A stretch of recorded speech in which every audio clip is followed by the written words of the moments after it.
My name is Brett Cox.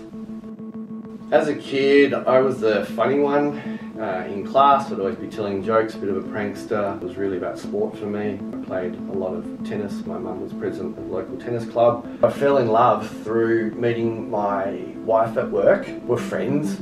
I liked her. I don't think she knew I existed. A year later I went back and yeah, I somehow made her notice me. When I hear the term disability, for me it means typically that there's something that is more challenging for another person to do. So the disability I have is called hereditary sensory neuropathy type 1. It's a very rare condition. 40 people in Australia have it. It's a condition whereby the nerves at the extremity, so the hands and feet, are affected. By about 22 I had to be wearing ankle braces, and by 25 I couldn't run anymore. The toughest things to deal with about having this disability have been around my limitation of doing some things with the kids. So I couldn't run with them on the beach. It was hard to do a lot of physical activities. That always felt like something I missed out on, which could have been special. When you lose the ability to do something, one thing you do is compensate for that. So you try and find ways of working around that. So it makes you someone who gets good at dealing with problems. I think in life, it's a good thing to try and understand someone else's context, someone else's world. So when you see someone with a disability, it's a good thing at least to go, okay, well, what might that person have lost? What can't they do anymore? Just to respect that. I think it's okay to show an interest. I've been asked thousands of times in my life, and sometimes people go, oh, you probably, I'm sorry if that offends you. It never does. I like the fact that if people care enough to ask, they're interested, and that's a good thing. Never let a person's disability define how you see them.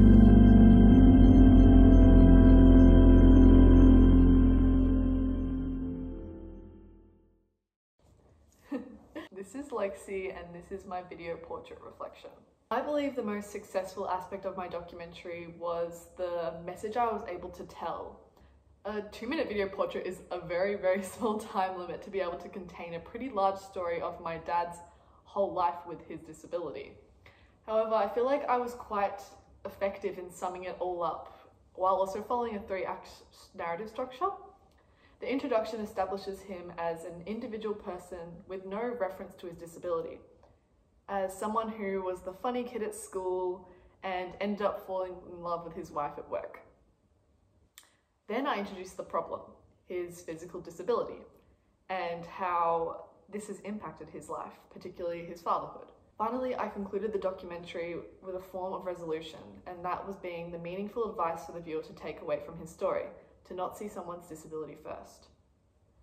This narrative decision vitally impacted the message of the video, as I ensured he was established as a person with a personality and life before revealing the challenge he faces daily. However, a problematic aspect I found to be some of the B-roll I filmed, which of some I'm really happy with, but some not so much. I found when editing, the B-roll sometimes felt a bit jarring with fast jump cuts to each shot. For the mood I wanted to create, this fast-paced feel wasn't right.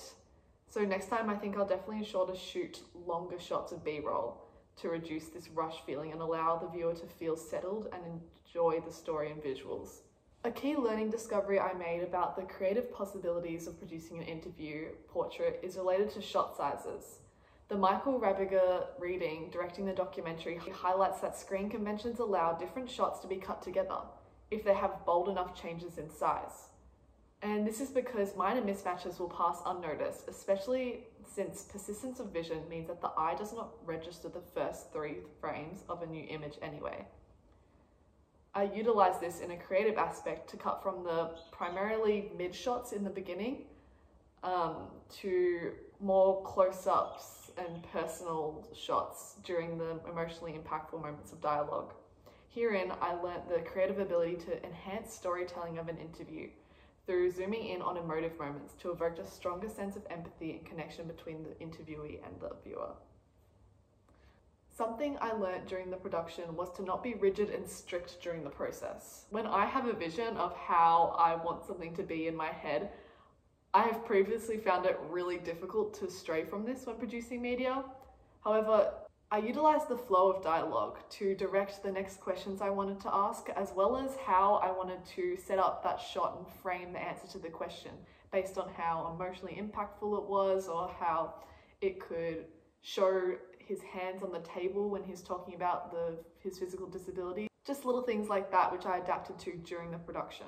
I will definitely try to maintain this more free-flowing and adaptive mindset in my future media endeavours, because often I realise I've found better results when I've strayed from the path that I've envisioned in my head. That's all from us. Bye bye. Bye bye.